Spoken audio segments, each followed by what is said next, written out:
Hello, everybody. I am here with the hybrid ace, Jon Webb. What's going on, AJ?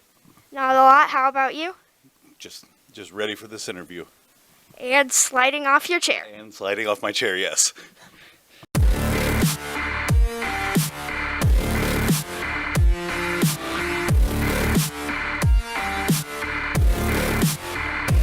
Why did you start wrestling? I started wrestling. Well, I started watching in 1996, and just the stuff I was watching just kind of captured me, and drew me in. And I don't know, just something. I'm crazy, I guess. I don't know why. You like hurting people. I like kicking people. I've kicked your dad. So you like kicking people, but not hurting people. Well, I mean, my kicks hurt. Come on, give me a little credibility here, right? They're not soft, so I guess both. I like hurting people via a kick. Well, I don't know if your kicks hurt, so I'm not sure. Ask your dad. What advice would you give a new wrestler? Oh, jeez. Figure out goals in steps, and don't try to shoot for the big picture too soon.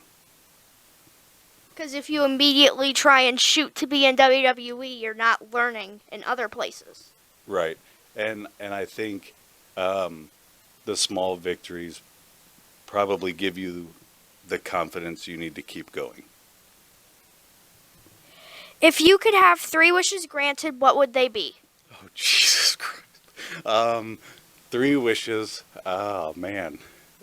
That I physically didn't feel like a dumpster fire all the time, because I hurt a lot. That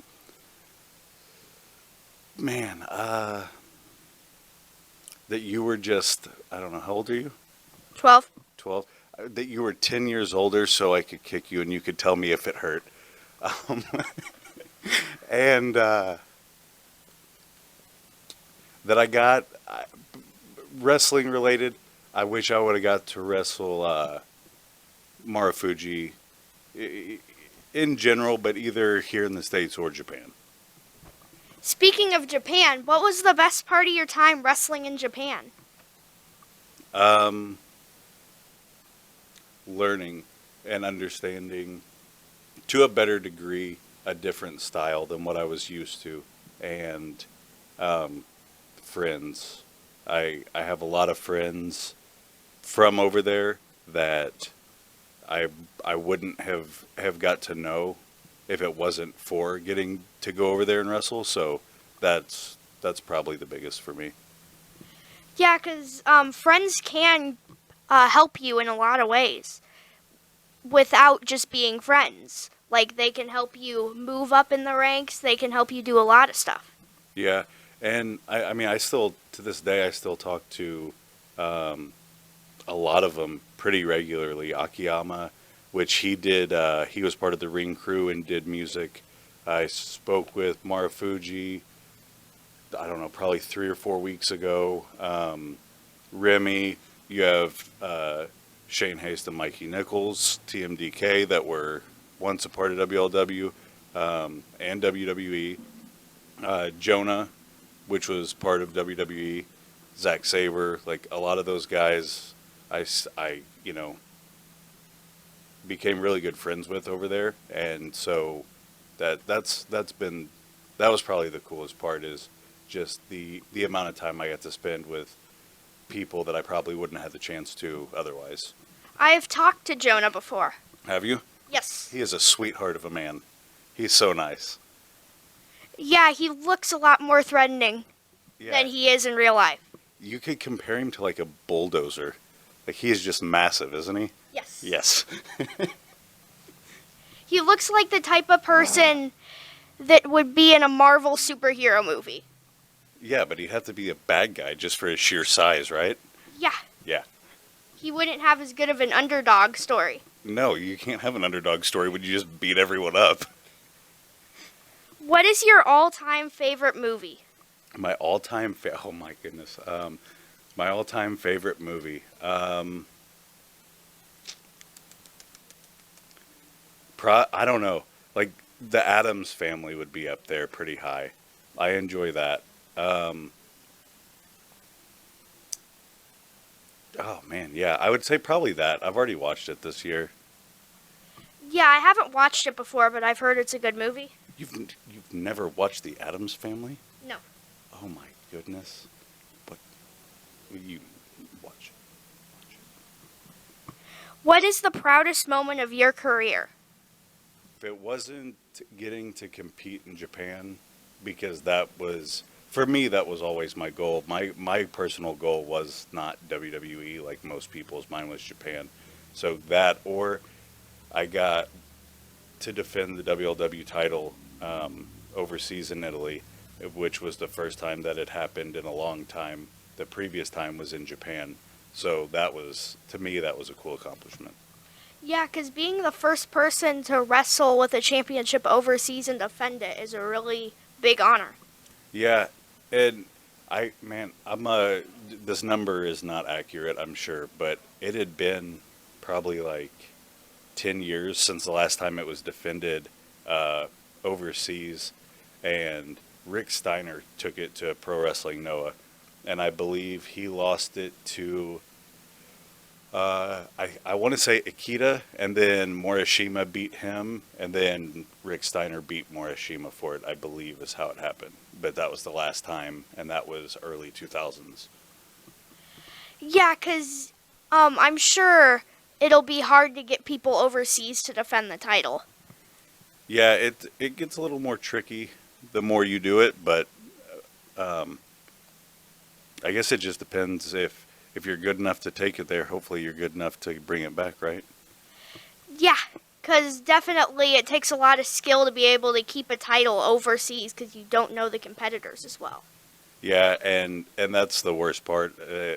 Going into a different company, especially somewhere overseas, you don't know what you're getting yourself into, and you can watch all the footage you want on it, but till you're there, it's totally different. Who do you think is the best wrestler in the world right now? Who do I think is the best wrestler? I don't know that this will ever change, but Marufuji. The innovation, um, so many moves you've seen and spots you've seen in matches, he did for the first time, and everyone copies. Wrestling's a copy of a copy of a copy, and when you're the first one to do it, that's pretty cool. So I would say Marufuji. Yeah, because being the first person to do a whole bunch of moves and a whole bunch of spots does make you one of the best. Yeah, and I don't think he gets enough credit personally, because when you look at everybody from your CM Punk to your Daniel Bryan, a lot of those big name guys, they ripped off Marufuji and Kenta, and you know, so if you're if you're Marufuji or Kenta, that has to be, I would think, pretty cool to see that happening. That from the other side, that guys are borrowing moves from you because of how good you are. Yeah. Do you prefer wrestling in a tag team or singles match, and why? I don't know. They're both unique for me. I did tag team with Gamble and Derek for so long that I enjoy it. And singles I did for quite some time as well. I would say probably tag team, just because you can be more creative in a tag team. Yeah, because in a tag team, you can do a lot more stuff than if you are a singles competitor. And also, you get breaks, too. And breaks are never bad. No. What is something about you that would surprise people? Something about me that would surprise people would be I don't watch wrestling. You only watch wrestling that you're at the show. That or I generally use Twitter as my way to watch wrestling. If I see something that's of importance, I'll go back and look the match up. But as a whole, I don't sit through any weekly show anymore. Yeah, because at this point, wrestling companies are basically live tweeting their shows. Yeah, and I mean, just to be honest with you, there's guys in WWE I like, there's guys in AEW I like, there's guys in TNA I like, but I don't have 11 hours a week to sit and watch wrestling in my spare time. I don't have that much spare time. Yeah, because all the wrestling is adding up very fast. Yeah, and then especially and that's just the United States, and when you start trying to add in Japan or the UK, different places, Mexico, I mean, that's all you would do if you tried to watch it all. Yeah, that's why most of the people who report on wrestling are getting paid 8 hours a week because they have to sit through over 8 hours a week of wrestling. Oh yeah. So what do you get paid like 6 or 7 hours a day? No, I get paid approximately 0 hours a day because YouTube decided that we're not eligible for monetization. It's despicable, YouTube. What was the favorite match you wrestled and why? My favorite match I've had, I I think would have been one of two. I had a triple threat in Japan, and Zack Sabre gave me some very positive feedback on it. And as the match was going, I thought it was going well, but afterwards he kind of confirmed that for me. And then the other match would have been a singles match I had in Japan against Atsushi Kotoge, and it went really well, and I got really good feedback off it. So one of those. Yeah, because getting really good feedback really helps you confirm that the match was good. That and especially maybe you're trying something new, or you try a new move, or just take a different approach to things, and you really see if it works, not only from the fans' perspective, but from other people that have been in the business for longer than you, that have seen a lot of stuff and can give you that feedback. Who is Jon Webb, and why should my viewers get to know you? AJ, your questions. You have good questions. Jon Webb is a professional wrestler from Missouri that right out the gate was given approximately 0% chance to become a wrestler, and I did it. Not only did I do it, within my first 2 years I made it to Japan after debuting. My following year I made it to Japan. I've wrestled a lot of people that are a lot better than me, and I think it's worth at least peering into, because when I walked into WLW in Elda, Missouri, the first time with Jack Gamble, we were told, "Nah, you guys are just not big enough." We turned around and walked out.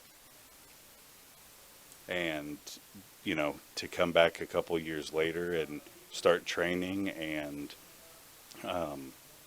make it and accomplish as much as I have, I think it just proves that if you want it, you can do it, as long as you try.